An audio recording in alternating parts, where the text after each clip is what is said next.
bom dia. Estamos de volta com o Jornal da Manhã desta sexta-feira. E agora, ouvinte, nós vamos bater um papo com o Fernando Fidelis. Ele que é psiquiatra e vai conversar com a gente sobre a suspensão pelo SUS dos tratamentos em clínicas para dependentes químicos. Bom dia, Fernando. Seja muito bem-vindo ao Jornal da Manhã. Bom dia, Jovem Pan. Eu gostaria de agradecer, o convite e dizer, entendeu, assim, como eu sou médico e psiquiatra, há 33 anos que atuo, eu percebo que essa atitude que foi feita, entendeu, uma atitude, assim, de prevenção, mas é uma prevenção que precisa ser demonstrada de concreto, que realmente é necessário para que as clínicas se adequem ao tratamento dos dependentes químicos, que, de certeza, hoje é uma epidemia. E é uma epidemia por quê?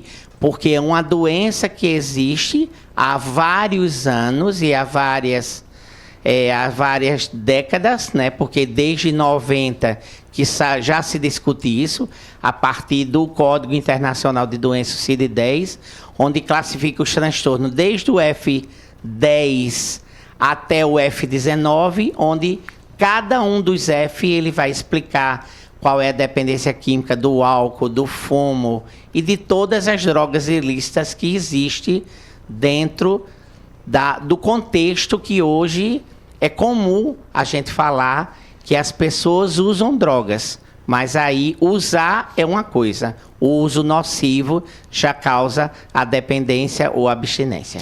Fernando, importante destacar, trazer essa fala sobre como, sim, a dependência química é uma categoria de uma doença, precisa de um tratamento. E aí eu gostaria de emendar o seguinte questionamento: por que as clínicas particulares que oferecem esse tratamento de reabilitação para dependentes químicos do SUS estão com as suas atividades suspensas? Pelo que é notório, que foi colocado, é que todas as clínicas que tivessem pacientes do SUS, essas clínicas deveriam dar continuidade ao tratamento, não iria receber novos usuários até enquanto se chegasse a um consenso de quais os pré-requisitos são necessários para funcionar uma clínica especializada em dependência química, que é diferente das comunidades terapêuticas, que elas fazem um tratamento espiritual. E a clínica especializada em dependência química, não. Ela é uma clínica onde tem uma equipe multidisciplinar, formada basicamente por um médico psiquiatra ou um médico clínico. Também é necessário ter enfermeiro, psicólogo e assistente social. E também pessoas que possam acompanhar todo esse processo, tá? Então, assim, é bem diferente de você fazer um acompanhamento na comunidade terapêutica, que aí você vai lá para ouvir, rezar, refletir e ver se realmente é isso que você quer. Então, a intervenção na clínica especializada é uma intervenção eficaz. E ela tem muitos resultados, assim, significativos, apesar de que a gente sabe que as recaídas, às vezes, são frequentes, porque é preciso também do apoio da família, da comunidade e de uma coisa importantíssima, que é a rede de atenção psicossocial, que existe em cada município, existe no estado e existe no Brasil. Só que aí, hoje, as clínicas especializadas de dependência química, elas não fazem parte dessa rede, que é a RAPS. Então, hoje, o importante é, nós precisamos tratar os dependentes químicos. Mas como? Se a gente não tem uma normativa legal que faça realmente você ter essa assistência, Mas, hoje, o Estado de Alagoas e os municípios que fazem parte que têm essas clínicas, elas estão fazendo essa assistência. Por quê? Porque isso é chega a ser até uma calamidade pública. Por quê? Porque muitas pessoas sofrem, e quem sofre não é só o usuário, mas a família sofre e a própria sociedade está sofrendo cada vez mais. Essa questão de saúde, de dependência química, ela é, sim, uma questão de saúde pública, né? Para a gente entender, para o nosso ouvinte entender. Então, a gente tem as comunidades terapêuticas, as clínicas especializadas e também tem os hospitais psiquiátricos que também oferecem esse serviço. Além dos CAPs AD, que também fazem essa atenção. Certo. E todos esses, no caso, eles fazem admissões de pacientes que vêm pelo SUS, né? Por exemplo, as clínicas, elas têm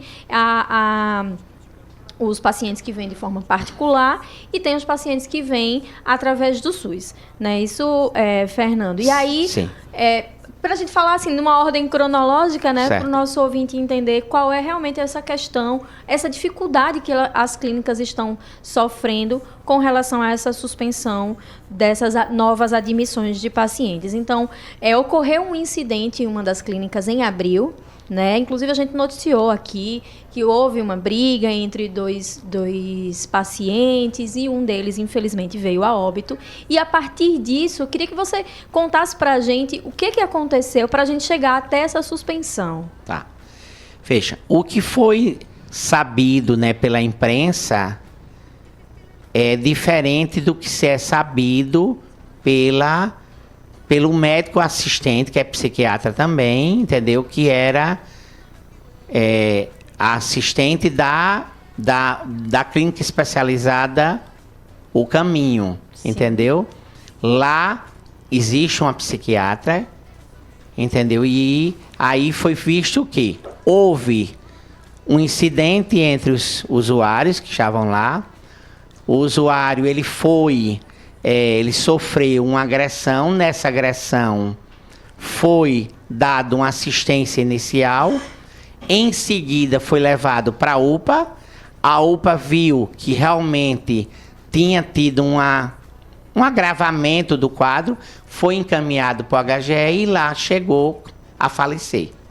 Isto é um caso isolado. Mas todo caso isolado ele precisa ser investigado. E a investigação é clara que antigamente só existiam os hospitais psiquiátricos para internar as pessoas, né? E existem os grupos de autoajuda, como Narcóticos Anônimos, Alcoólicos Anônimos, mas esse aí vai depender muito de cada pessoa que queira realmente, por conta própria, melhorar. A partir daí, desde 2011, criou-se a RAPS. Na RAPS foi constituída, que já existia, os CAPs, que é o Centro de Atenção Psicossocial. Tem o CAPS 1, que é o CAPS comum, que atende todos os usuários, até aqueles que têm dependência química. Tem os CAPS 2, que é um CAPS maior, que tem uma amplitude maior dos serviços, mas também atende pacientes com dependência química. E existem os CAPs específicos, que são aqueles que tratam só de dependência química. E tem também os CAPS-C, que são os CAPs infantos juvenis, que eles também atendem adolescentes com dependência química. Então, a partir disso, né, Nicole Mello, o que aconteceu foi essa suspensão, foi um pedido, foi uma solicitação da Defensoria Pública. Sim. Então, em virtude disso, nós sabemos que as comunidades terapêuticas, elas existem há muitos anos. Só que a lógica do tratamento, como eu já falei anteriormente, é uma lógica de tratamento religioso, de mudança de hábito, de você acreditar, de você ter fé para mudar. As clínicas especializadas, elas existem também há alguns anos, mas a maioria das clínicas especializadas são privadas. E por que elas não são públicas? Porque elas não têm um financiamento adequado e não fazem parte da rede. Mas como a epidemia de dependência química cresceu muito, o Estado como é o provedor das políticas públicas de saúde, e os municípios também, eles resolveram de fazer um acordo, né, um termo de ajuste de conduta, com certeza deve ter sido através da promotoria também, entendeu? Onde definiu que alguns dependentes químicos pudessem ser tratados em clínicas especializadas, que é diferente das comunidades terapêuticas. E aí as clínicas começaram a fazer o seu papel, estão fazendo o seu papel. Existe, acredito que assim, em Maceió deve ter umas 6 clínicas, mas no estado deve ter umas 10 clínicas especializadas, todas elas com a equipe multidisciplinar que eu já falei anteriormente, mas hoje, sem as clínicas, fica difícil para que os CAPS-AD, porque hoje só existem CAPS-AD 2 em Maceió. E, Fernando, a Defensoria Pública do Estado, né, ela entrou com esse pedido de suspensão nos atendimentos, utilizando como base o argumento de que seriam clandestinas. Quais foram as afirmações da Defensoria Pública que receberam, né, o repúdio desses líderes de clínicas? E outra questão, quais foram as solicitações realizadas pela Defensoria para que, por exemplo, a clínica se reorganize e consiga voltar a este atendimento? Veja. O que foi dito é que sairia um edital de um chamamento público, que até agora não saiu esse edital de chamamento público. O que a gente sabe é que todo mundo que é encaminhado pelo CAPS-AD, todos os encaminhamentos é feito pelo CAPS-AD para as clínicas. Ninguém chega lá pelo SUS, demanda espontânea, não. Toda demanda ela é referenciada. Nenhuma clínica trata ninguém se não for encaminhada pelo CAPS-AD. Se ela é encaminhada, é porque as clínicas são cadastradas no CNES, que é o Cadastro Nacional de Serviços de Saúde, né, de especialidade de serviços de saúde, e aí nenhuma clínica ela é clandestina. Todas as clínicas elas são oficializadas e elas são cadastradas pelo SUS, cadastradas. Só que aí elas são cadastradas para fazer o atendimento ambulatorial. É um atendimento mais assim, mas ele não tem um cadastramento para fazer uma atenção integral. Quando eu falo de atenção integral é para que você passe lá, pernoite, faça o tratamento no mínimo de 90 dias. Antigamente era 180 e reduziram para 90. Seja uma internação. Uma internação. E todas as internações, elas são compulsórias, no sentido de quê? De que você é uma internação involuntária. Você vai porque tem uma autorização. Ninguém vai lá porque quer. Você chega lá e quer. E ainda mais, para ir, tem primeiro que passar pela avaliação do CAPS-AD, e o CAPS-AD é quem vai dizer se vai ficar 30 dias, 60 dias, 90 dias e assim por diante, tá? Está existindo algum diálogo, né? Aconteceu essa solicitação da Defensoria, suspenderam essas novas admissões. Como é que está hoje esse diálogo? Existe alguma previsão de retomada desses serviços? Existe alguma ponte aí entre o grupo dessas clínicas com a Defensoria ou com outros órgãos públicos para que se defina, que se tenha uma definição com relação a isso?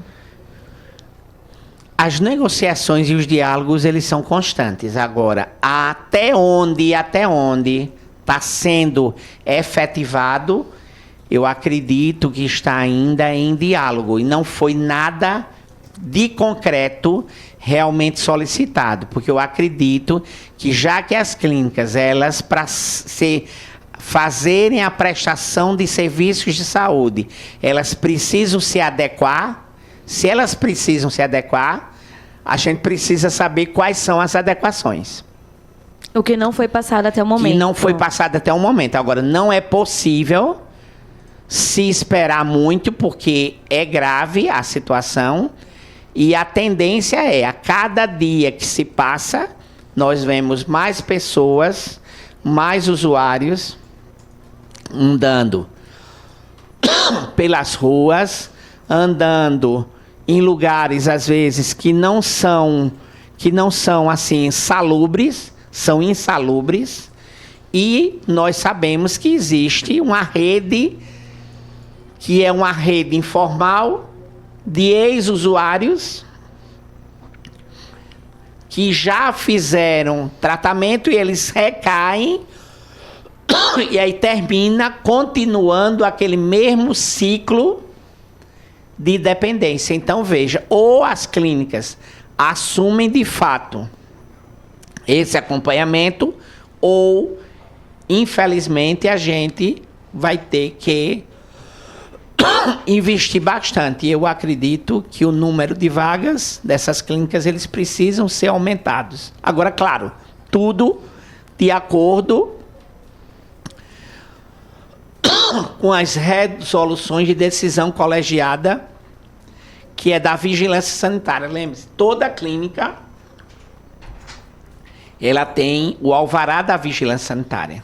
Nenhuma clínica funciona alheia, funciona sem normativa. Então, nenhuma clínica pode atender se não tiver dentro das normas. Fernando, você trouxe uma informação referente ao serviço de tratamento involuntário, essa internação involuntária para dependentes químicos. Qual a importância desse serviço, de onde, né, os familiares podem realizar a internação dos seus parentes, dos seus amigos, para que ele possa ter um tratamento adequado nestas clínicas? Tá. Veja, na Política Nacional de Saúde Mental de 2001, a Lei 10.216, ela garante que é 3 tipos de internações. Internação voluntária, que o próprio usuário diz que quer. Internação involuntária é que ele não quer se internar, mas ele está sendo um risco para ele, para a vida dele e para a sociedade. E a internação compulsória é quando é emitido uma solicitação direta do Poder Judiciário. Então, existem 2 formas que as clínicas recebem: os involuntários e os compulsórios. Os involuntários, eles geralmente são solicitados pela família, ou algumas pessoas da rede, elas podem, com certeza, solicitar também esse apoio, porque hoje, se você for ver, a rede de atenção psicossocial nunca vai deixar de ter o problema dos transtornos de álcool e outras drogas. Então, isso é sempre discutido, mas depende da inclusão das clínicas dentro da RAPS, para que elas realmente tenham o papel preponderante e possa realmente assumir a função dela. Então a gente entende, né, Nicole e Fernando, que essa prestação do serviço pelo SUS, ela precisa ser regularizada pelos órgãos públicos, e aí sendo essa uma dessas solicitações das clínicas, para que esse serviço ele volte, né, para que essa demanda volte a ser atendida. É importante a gente trazer luz a esse assunto, né, trazer aqui na nossa bancada, trazer opiniões também divergentes em relação a isso, para que a sociedade entenda, e reforçando, inclusive, essa questão da dependência química, né? Retirar alguns mitos, esclarecer alguns mitos, né? Não ter esse estigma, né? Tanto o preconceito que tem em torno disso. Então, é muito importante esse assunto que vem à tona para que a gente reforce e quebre esse tipo de conceito, né, Nicole? Exatamente, Fernando. Quero agradecer demais a sua presença aqui no Jornal da Manhã, ao ponto que eu deixo um espaço para suas considerações finais. Eu acredito que existem alguns desafios. Um deles é necessário uma normatização do funcionamento das clínicas, que seja por edital de chamamento, que é uma forma. A segunda forma é que realmente haja uma mudança na legislação da RAPS, que seja incluído as clínicas especializadas como fazendo parte de mais um ponto de atenção, porque é necessário isso. E, por último, dizer que os familiares, os usuários, eles precisam se mobilizar para que realmente as clínicas possam fazer o seu papel de acolhimento, de tratamento, de apoio, de reinserção social, que é isso que a comunidade precisa. Porque ninguém pode, de forma nenhuma, achar que é assim, que é gracioso ou que é de boa vontade, entendeu? Que as pessoas vão melhorar. Não. A droga é uma epidemia, certo? E os transtornos mentais decorrentes destas drogas, o álcool, que algumas pessoas acham que não é nada, o álcool, o tabaco e todas as outras drogas são necessárias de acompanhamento. Meu muito obrigado e estou às ordens para aderir-me qualquer dúvida. Muito obrigada, muito obrigada, Fernando. Então, ouvinte, quero agradecer a você também por uma semana de muito trabalho, de companhia, né? Que vocês estiveram aqui com a gente no Jornal da Manhã. Ao ponto que eu agradeço também a minha bancada, minha companheira Natália Barros, ao Claudio Stone, que está na técnica, ao repórter de rua Maílson Franklin e Geraldo Salgueiro, que o acompanha. Então, ouvinte, muito obrigada por essa semana e até segunda-feira. Tchau, tchau, ouvinte.